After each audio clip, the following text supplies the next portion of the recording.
Drag was always the outlet because I wanted to transition a lot sooner. I just didn't know I wanted to transition a lot Yeah. sooner.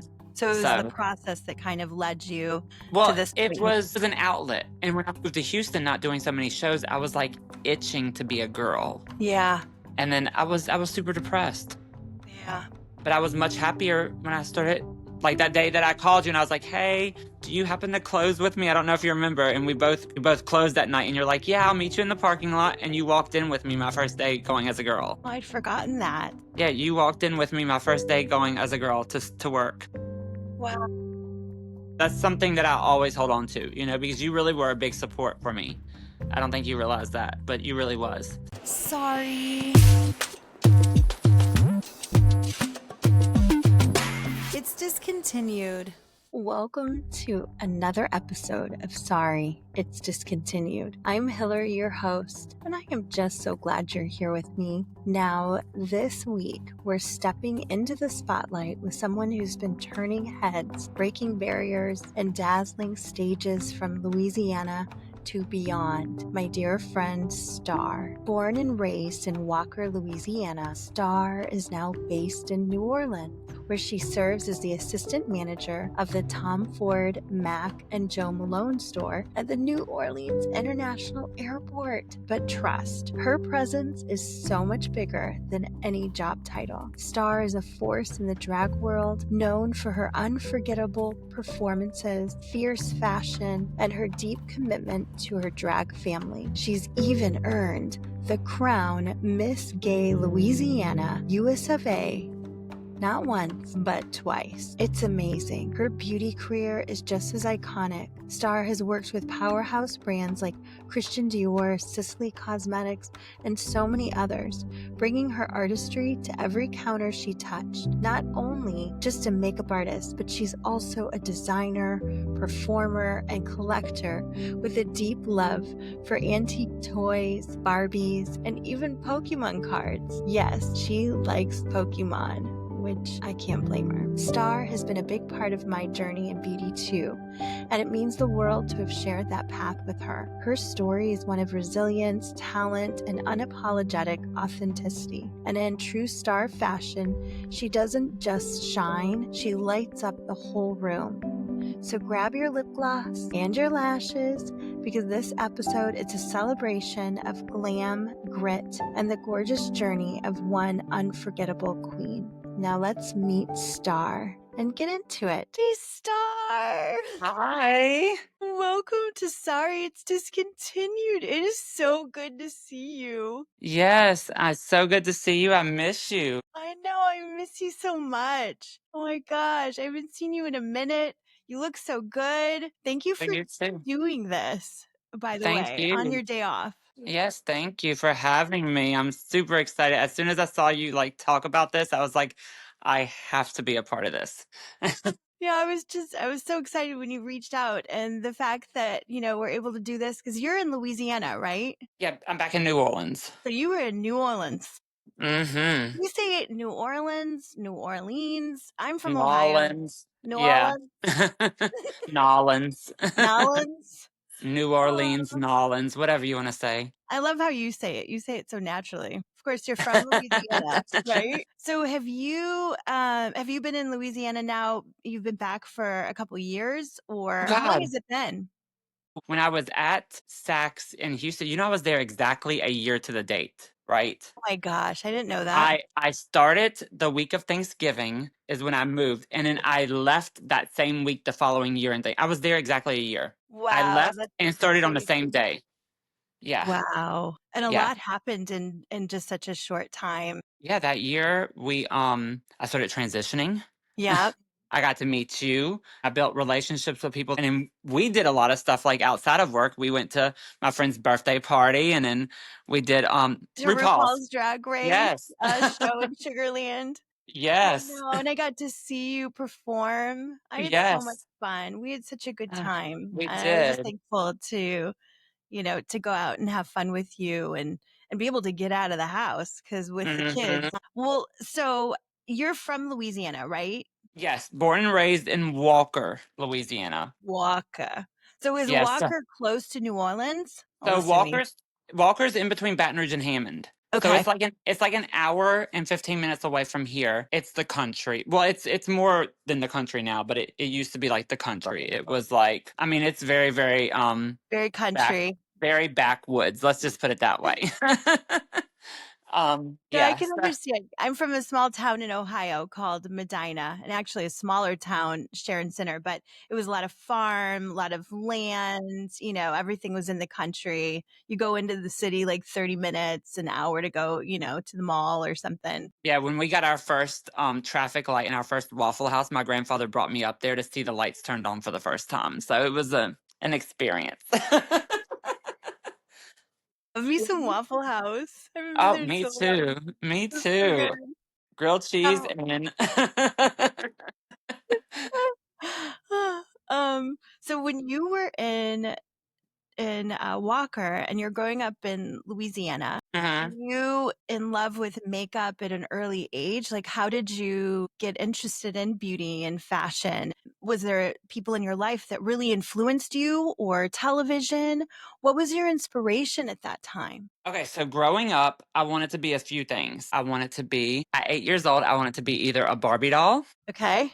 Dolly Parton, The Little Mermaid, or Julia Roberts in the movie Pretty Woman. So I guess at 8 years old, if you think about it, I wanted to be a big breasted, blonde headed, red-headed prostitute at 8 years old. um, so I had a lot of ambitions at 8 years You old. did. You So were like, let's go all the way. yeah, and I mean I'm halfway there now.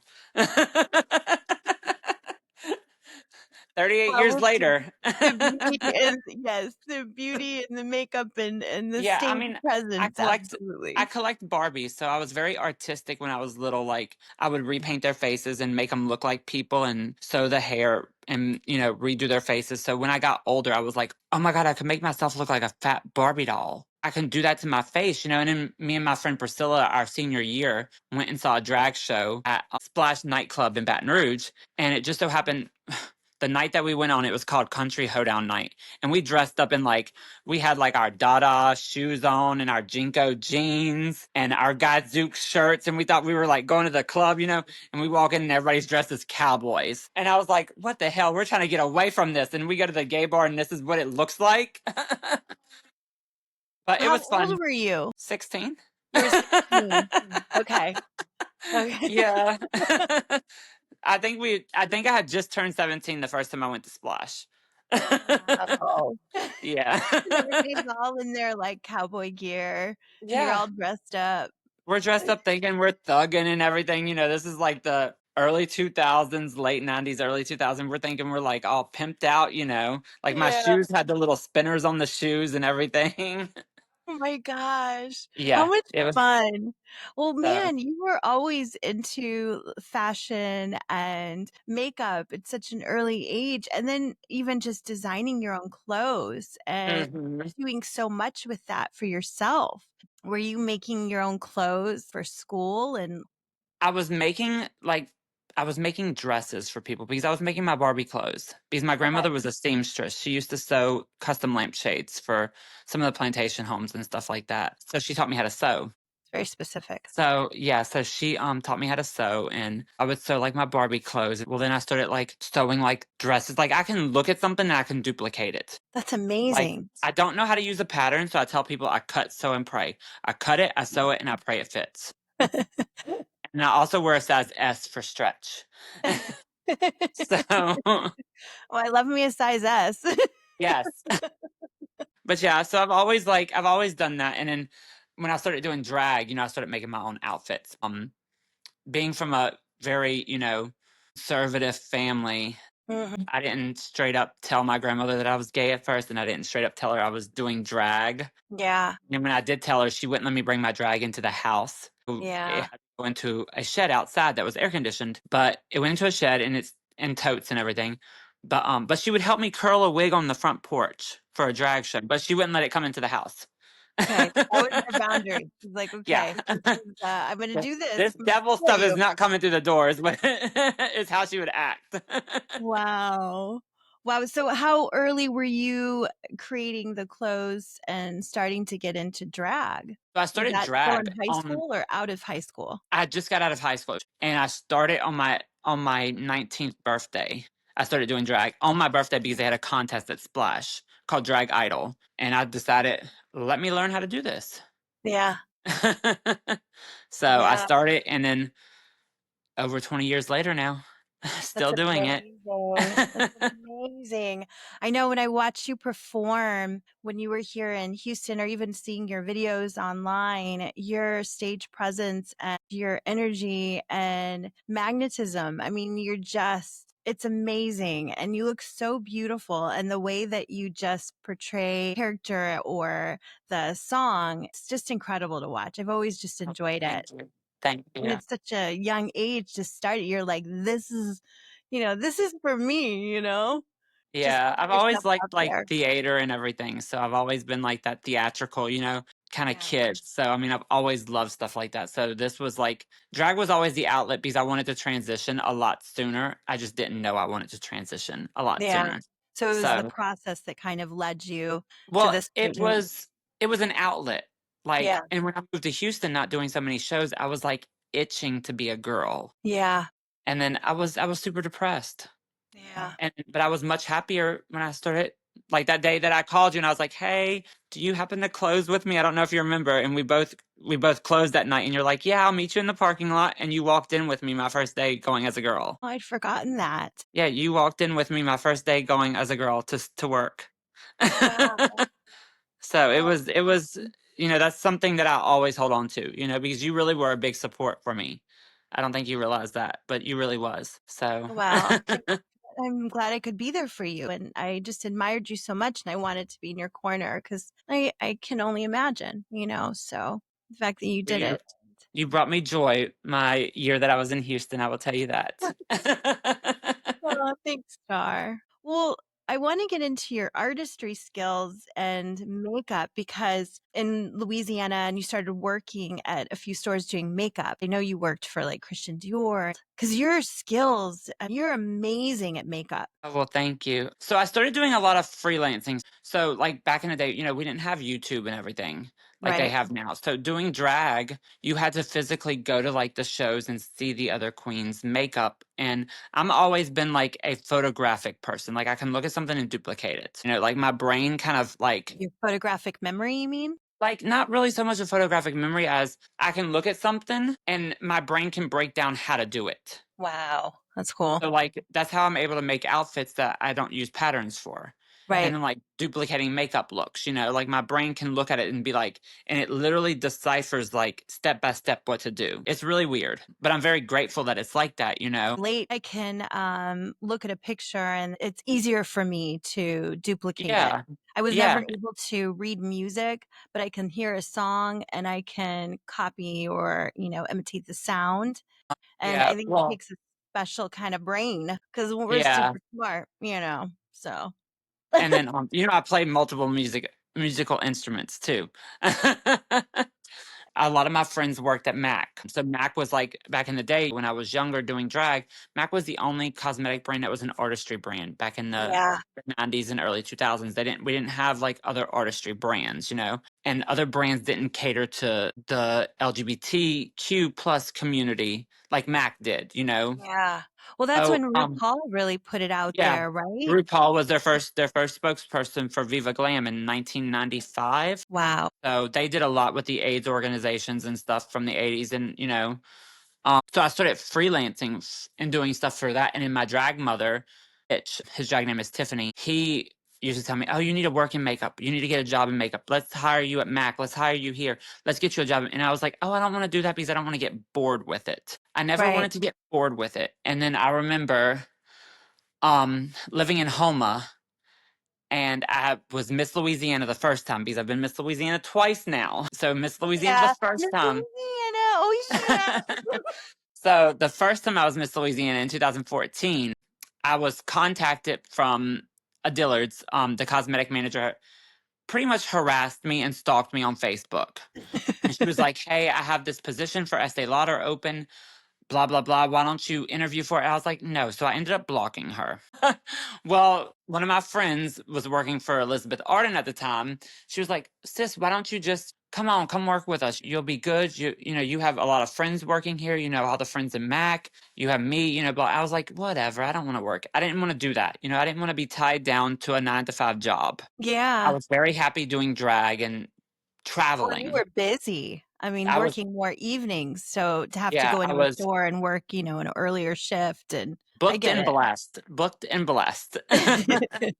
So then I ended up talking to her, and I went and sat down, and she was like, well, she was asking me some questions, and I was like, well, let me try it. So she set up the next interview with the store manager. Store manager was a little homophobic, but he really liked what I had to say. I showed him like pictures and everything and makeup looks, and he was, yeah, let's try it. So I remember my first day at the counter, like they sped me through the Dillards. I didn't even go to training to how to use any of the computers or anything at Dillards. They pushed me right onto the floor. Oh my gosh.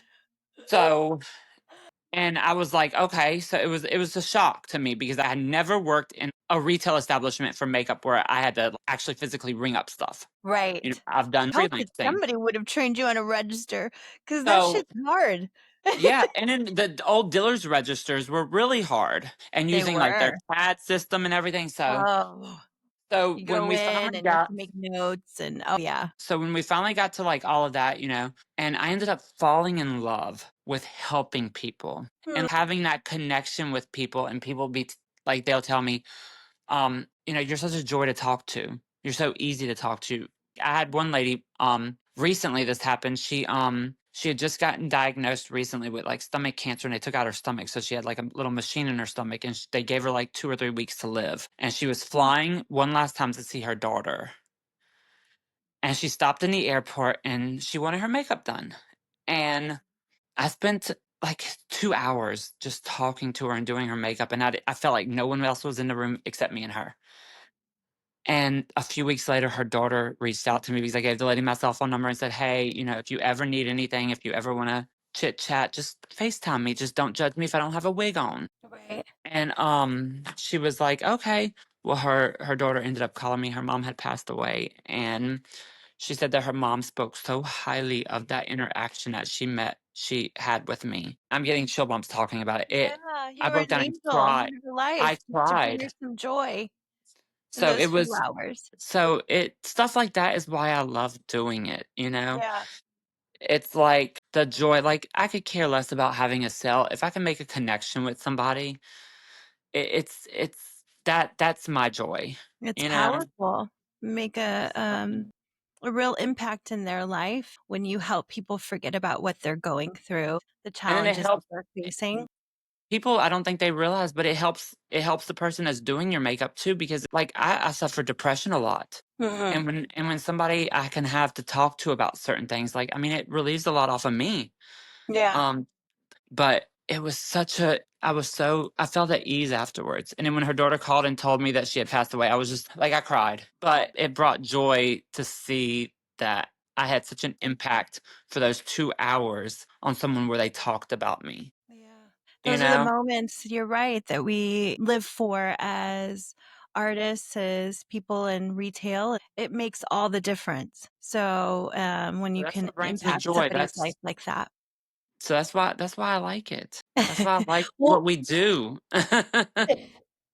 did you work in Estee Lauder? I started with Estee Lauder, did them for a while, and then I was introduced well, I didn't get introduced, but there was a lady who was walking around the Dior counter one day. I walked up to her and I was like, there was nobody working at Dior at the time. So I talked to her and she ended up coming to the counter, sat her down. I did a full like makeover on her. Then she hands me her business card right after. She was the account executive for Dior. Her name was Ruby. She was like, if you ever want a job with Dior, I would hire you on the spot. Stayed with Estee for a while, and then Justice took over Dior as the account executive. Okay. And the day that I quit Dillard's was a Saturday right after our free gift of purchase. I literally walked out of Dillard's. I was clocking out. I get a phone call. It's Justice. I heard you just quit Estee Lauder. I didn't even tell anybody yet because I had just told him upstairs. So I don't know how he knew. And he was like, I have you a job interview at Saks Fifth Avenue for Dior Monday. This was Saturday. Went in Okay. there that Monday, got the job at Saks for the Dior counter, and then stayed there for a while.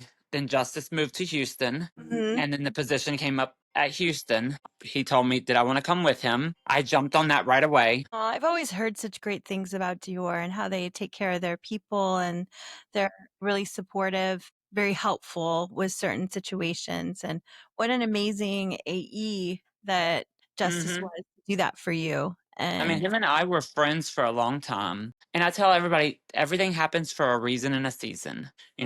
Even though my time in what is that Houston was saying? even though my time in Houston was very short, Yeah. it had a big impact on who I am today. Yeah. I mean, if I Wow. would not have moved to Houston, I would not be sitting in front of you, first of all, because we would have never met. I would not be living my true, authentic life. So everything happens, a reason and a season. Force, you have people that come into your life at the time that you need them. I feel like God puts people in your life to help Absolutely. guide you, and also people that are challenging to help you learn, grow, to be better, be kinder. And I know I've enjoyed just watching you grow and seeing your whole experience, transitioning. I just admire you so much. And so then you moved back to Back to New Orleans. New Orleans. Right back New at my Orleans. counter that I was at before, right back at Dior and Saks. I went from a big, luxurious boutique setting to a small counter that was falling apart. And I stayed there for a while, but I don't know if you were still at Saks when they started doing all that shifting that they Yeah. were doing with like the pay. Well, After everything, yeah, they were moving things around, changing things quite a bit. and it caused me to go into a panic. I had a panic attack at the store. So I Oh, had to go on a leave of absence. I took a short-term disability leave for a while. Even though I was the top seller, I put in a 2 weeks, got a job at Sicily Cosmetics, freelancing for them. The AE reached out to me and she's like, "Oh, I know that you left Saks." I was like, "How does everybody know when I leave places? I don't understand this." well, they know So I you're good started, at your job. You're a and great so they artist. I mean, win, win, win. so she hired me for Sicily right away, working inside of a Blue Mercury. So my friend Melanie, who I was telling you about, was the manager for Blue Mercury, and she was like, "I'm so excited." So I started working there. I was doing 3 days a week, 15 hours a week, which was perfect. You It could was focus on your perfect. mental health and your treatment Yes. and just Um, and kind of then balancing reset. And then my drag mother was the assistant manager at Blue Mercury. So she ended up leaving. So then a full time position at Blue Mercury came available. And I had such a good time. Blue Mercury didn't feel like a job, it Yeah. just felt like you were just going to work with your friends. Uh-huh. Yeah. So I took the full time position. I interviewed for it, it was offered to me, I took it. I loved it. I mean, it was, it, I mean, it's still today, till today, one of my favorite cosmetic stores to work at because it felt like if Saks and Sephora had a baby. Like when you work for a brand, train on that brand. Yeah. But like when you work at like Ulta and Sephora, you work for the store, you don't really get trained so much on the brand. But Blue Mercury, they trained you on each brand, like pretty much like a Saks. Like they would come in and do the training. Do the trainings for the different brands that they have, so you really Yes. can be So knowledgeable you and know get what after it. they have, and then you have access to all the tools to learn how to sell the products. Right. So it was just like Wow. Saks, and it was like working for a brand, but you Yeah. worked for the store. What were some of the brands that you had at the store? So we had Tom Ford, La Nice. Mer, it was La Mer, Sicily, Chantecaille. Oh my The only god. things we didn't have like Dior, Chanel, but we had everything else. Yeah. Everything else. Every Were they lot of a brand. lot of the collections? Were they like Yeah, full collection of we got everything. wow, that's amazing. Joe Malone. Then we would get niche stuff that you wouldn't see anywhere else, like Saint Laurent, which was a fragrance brand that you don't see it. You see it at Blue Mercury's and in Cosbar, I think is another place. They have one called Blonde something. Okay, It's I already love pretty. it. Yeah. Okay. Yeah, so they had a lot of fragrances that were niche and they had a lot of cosmetic brands. We got Skin Medica, the makers of Botox and Juvederm. And you're the reason I love Botox and filler. So beautiful. You don't even need it. Yeah, but well, Filler. you remember my lips before it was non-existent. Now I have lips thanks to you. Going to your appointment to see them inject you, and then I was like, "Oh, I can do that." Yeah. You Oh my remember gosh. you were like, "Sure, come with me."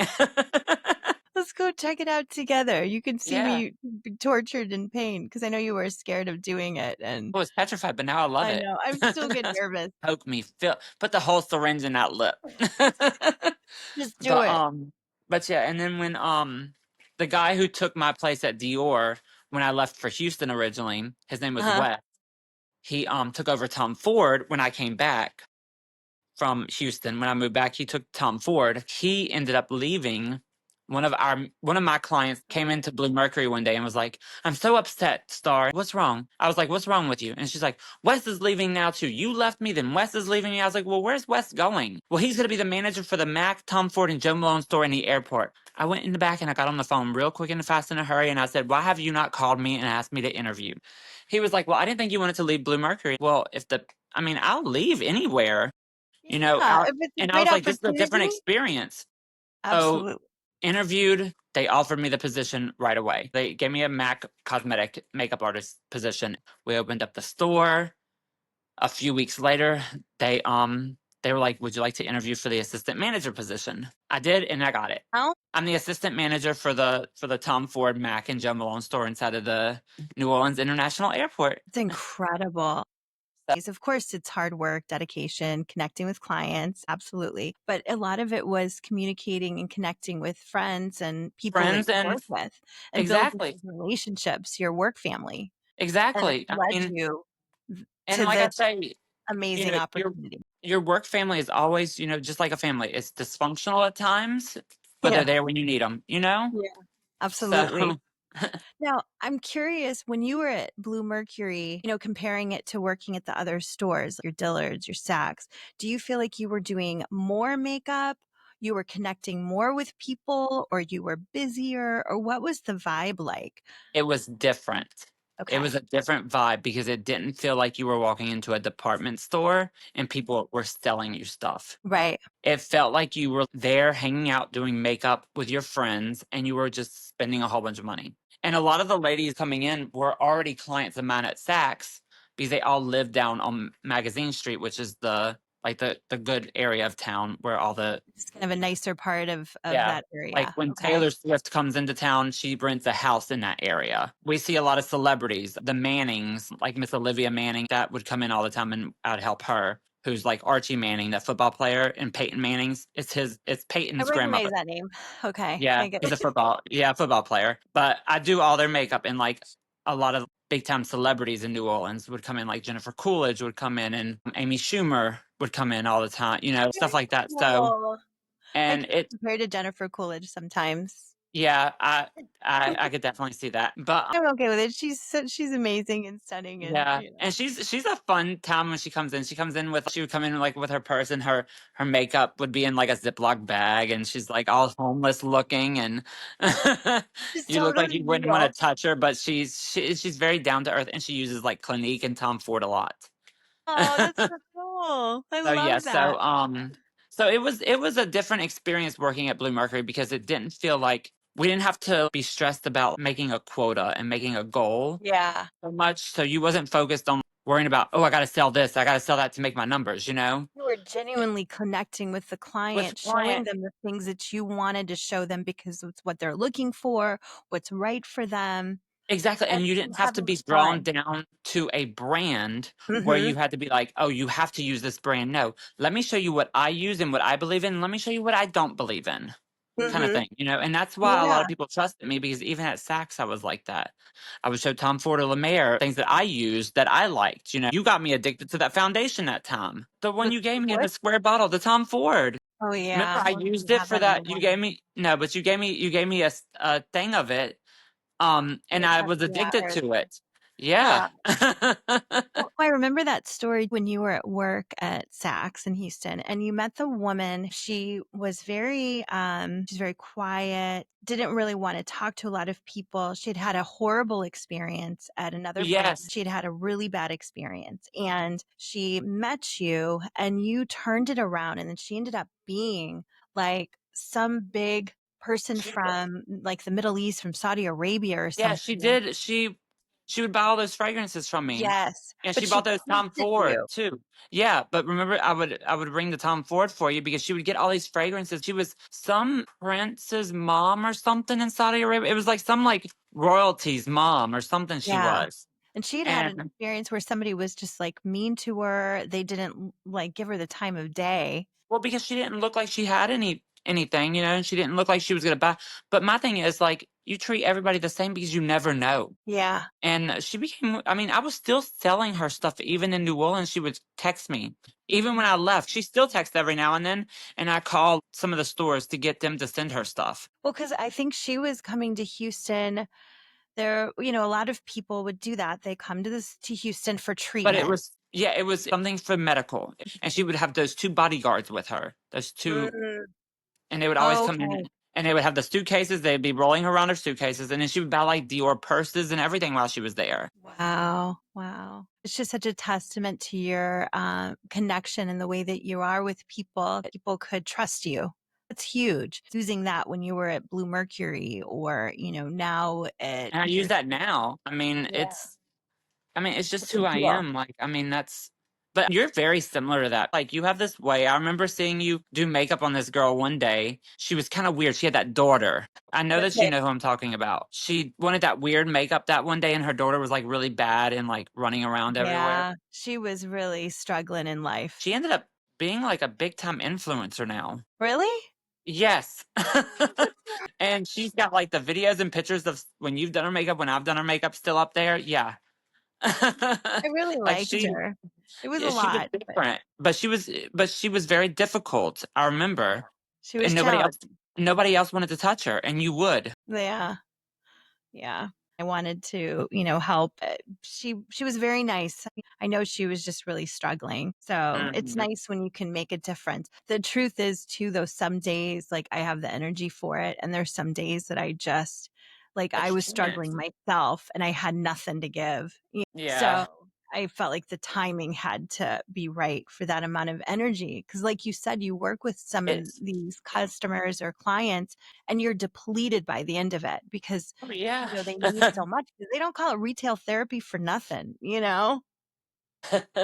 We get that a lot, and especially with the airport. Like Yeah. yesterday, I don't know what it is about me, but I always draw in the weird people. And New Orleans has a swingers convention every year. Oh my god, no. I can So imagine. It these totally two makes sense. these two people came in and they were like talking to me. You could tell the guy and the woman was like flirting with me because my coworker was just looking at me, busting out laughing. And next thing I know, he's like, "Let me show you some pictures." Girl, they were like this older couple. They were swingers. He was like a football coach. More questions about a swingers convention, but I feel like that's a totally different podcast. Podcast. So Hillary after dark. yeah. But it was like the airport, like being in cosmetics in the airport is like unlike anything you've ever experienced. If you You ever get mean the the people opportunity, watching. you need to do it. I shit you not. You need to come and freelance for us one day That'd be because kind of the amazing. the Okay? people that you meet, we don't clientele to anybody because we don't have anybody to clientele really to except airport employees. But Right. you meet new people every day. Wow.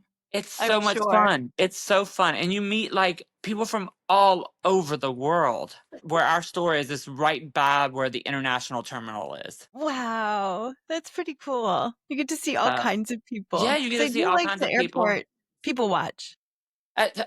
Apparently, I do. So it's like a win-win situation. I know. Just put out a little chair and just have your snack and just watch people. Yeah, well, we have That our is Tom Ford boutique has because our store it physically looks like a mini Tom Ford, a mini Jim Malone, and a mini Mac. Like oh. Hey, let me know if you ever get any bitter peach or anything and really good deals because that's my oh, well, favorite. I remembered you did like bitter peach because my mom liked bitter peach. Really? That was Oh, her favorite flavor. I still have that TikTok video that we did, by the way. Do I you gotta remember the remember. You TikTok? have to send me that later. It's the one where I got you to spray and you like dropped it down low at the counter. That was so fun. Yeah, We we have had to to do like 30 redo takes it. of it because you're like, let me see it. Let's redo it. Let's do it again. You being assistant manager, do you like to create an environment for your team that is very like welcoming, all inclusive, being true to yourself. Do you feel like you Yes. have the power to do that? Well, That's like, absolutely. You can ask anybody that works with me. I don't treat anybody differently. Like the guy who works at Tom Ford is my drag niece. He was Miss Louisiana newcomer this past year when I was Miss Louisiana for the second time. So we got to do our wow. give up together. And he had never worked in cosmetics and retail or anything like that. And I was like, you know what? I've had such a good time giving up this pageant with you and getting to like share this moment this whole year with you. I don't want that to stop.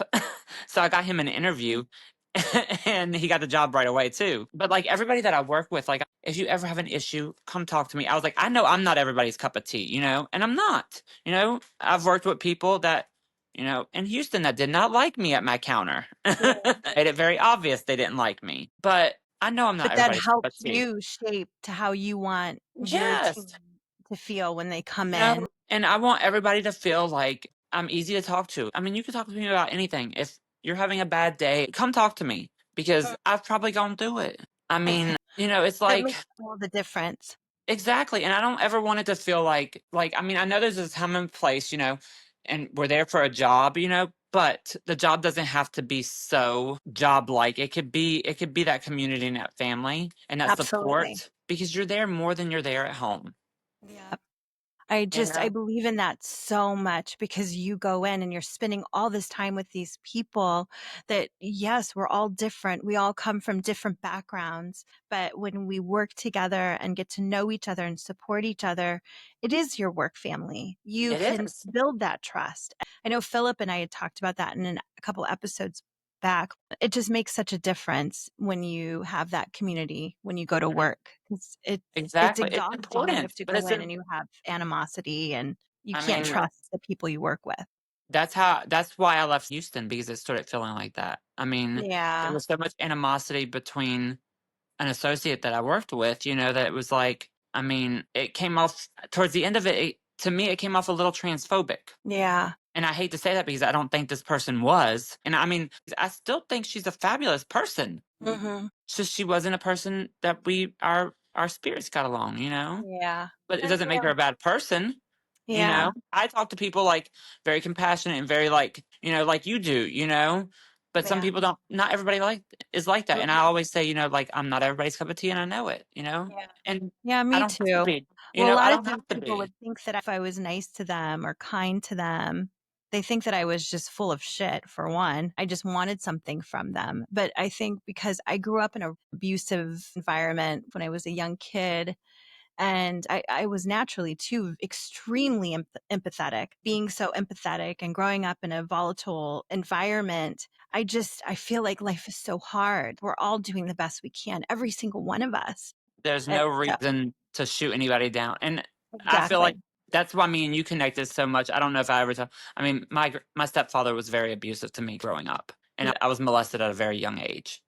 I'm so Um, sorry, Star. so I mean, and I think that's why you and I like we connected like day one. I remember the first day I met you. I was like, oh my gosh, she's like what I want to be. She's big boobed, blonde hair. I remember that was the first thing I thought of you. I was like, she's fabulous. And I was like, and then I remember when you got your lips done, I was like, oh yes. It's so I was like, she's everything that I want to be. Thank you for that. I wish I felt like that every day, what you see in me, but I appreciate you, telling me that. Okay, so I wanted to ask you what you're doing right now, like mentally, emotionally. How are you taking care of yourself and nurturing your spirit outside of work? A lot of pills. No, I'm just kidding. Right now, honestly, I'm playing Pokemon. Like, I mean, that got me out of the house. Like, I'm actually at a friend's house right now. So he's putting together some Lego Pokemon figurines on the couch right next to me while Oh I'm on my God, this I love it so call with much. you. Hey, And Pokemon, are we you have playing the game where you have to go and like find the little things? yeah, Pokemon Go. So I'm over here, we're playing Pokemon. It's really taking things off of me mentally right now because I've been Yeah. going through some stuff and I'll talk about that later. But I've been I going love through you some and I things. support you and I'm so proud of you and just remind yourself Yeah. you're perfect and you Well, have I went love and and picked up my support. prescriptions before coming here, so so yeah. Because I played Pokemon when I was younger. And it was like a lot of nerdy people, But Oh, now, those are my like all these favorite. people that play Pokemon is like all these cute guys. Wait, No, it's Pokemon, not. you guys. Okay, let's put them together. Yeah. Check. Pokemon and cute guys. Yes. I mean, what more could a girl want? What could you want? You're Oh, maybe turning some red. makeup too. Okay, so I want to go into every time at the end of these episodes. I know we're almost out of time. I wanted to ask, is there any trends or products that were discontinued that you missed and loved so much that you wish would come back? Air Flash by Dior. Because Good I remember when one. they discontinued it right before I left Saks, and we were like, okay, we're gonna have to reach out to all of our clients. And we go in the next day, and they had already pulled it out of all of our drawers. Oh no. So we couldn't even sell it to our clients. My They God. literally came and took it all out that next day. That Jeez. product was the best selling foundation that I've ever used. Yeah, people would come in looking for it because they could use it for their everyday, for stage, for weddings, whatever, events. Everything. So yeah, so Yeah. that product I wish that they had. And then if I had to say something else that got discontinued, they had a Sicily lip gloss in the number 1. They reformulated it, put it in a short tube, but it used to be the long skinny tube. And it's the color that Yes. Adele used to wear. Adele wore it. Adele's makeup artist would do that. And that Tom Ford eyeshadow palette, Tiger Eye. Oh my God, I love Tiger Eye. So that's what Adele's makeup artist would like religiously use every single time. And they Oh, Tiger Eye discontinued for her eyeshadow, and then the lip gloss Sicily for her lip lips. gloss. Like a Charlotte Tilbury Pillow Talk lip liner. Oh, nice. But Yeah. yeah, they Sicily has discontinued some that lip amazing gloss. Yeah. And so I literally everybody that I had worked with like had gave me like old testers. So Houston, I got the old testers. Saxon, New Orleans, I got the old testers. When I worked at Sicily, the account executive brought me old testers. But the new one that's just so wasn't the same. It wasn't the same at all. So but yeah, Yeah, I that's can my understand. An old but gloss. I used to love the Chanel Gossamer lip glosses.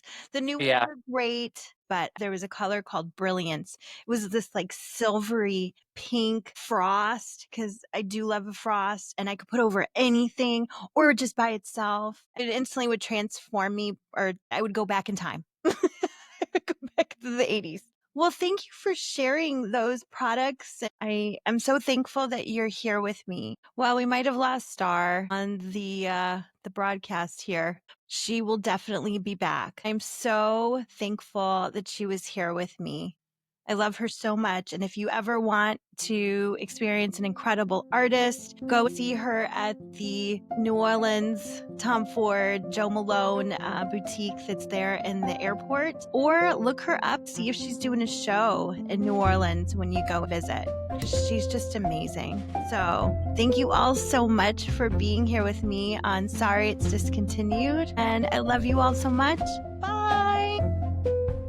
Thank you so much for listening to today's episode of Sorry It's Discontinued. If you love hearing the real voices from behind the counter, follow the show, leave a review, or share this episode with another fan of fashion, fragrance, or just anything retail.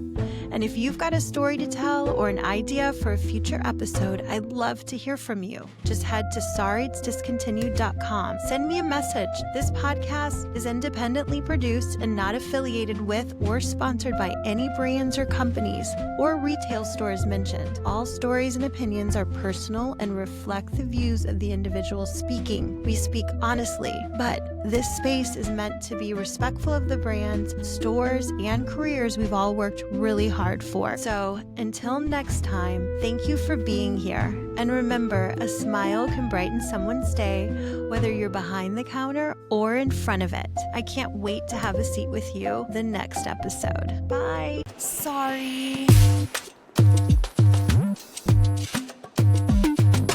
It's discontinued.